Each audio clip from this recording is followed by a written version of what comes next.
In a small town in the UK, there was an abandoned library. The paint on the walls had faded, the windows were covered in dust, and the doors were always locked. But for 23-year-old Emma, the library was magic. When she was little, her grandmother used to take her there every weekend. Books, her grandma would say, are doors to worlds you cannot see. Years passed. Emma grew up, got busy with work, friends, and life. The library shut down. She stopped thinking about it until one day she received a small box in the mail. Inside was a rusty old key, and a note, for Emma. Keep the stories alive. Grandma. Her grandmother had passed away the week before. Emma held the key, tears falling on the paper. She hadn't visited her in months, always saying, I'll go next weekend. But next weekend never came. Curious, Emma went to the library. To her surprise, the key fit the lock. The door creaked open, revealing shelves of dusty books, forgotten by time.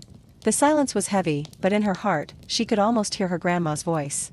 She picked up an old book, opened it, and suddenly felt like a child again, sitting on her grandmother's lap, hearing fairy tales. That night, she stayed in the library until morning, reading and crying. She realized the library wasn't just about books. It was about memory, love, and legacy. Her grandmother wanted her to remember that stories are treasures, not to be buried. So Emma made a decision. She started repairing the library, cleaning, painting, organizing. Slowly, neighbors began to notice. Children came, curious. Adults returned, nostalgic. The old library was alive again. And every time Emma opened the door, she whispered, "Thank you, Grandma. The stories will live on."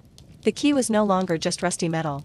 It was a reminder, never forget where you came from, and never let the things that shaped you disappear.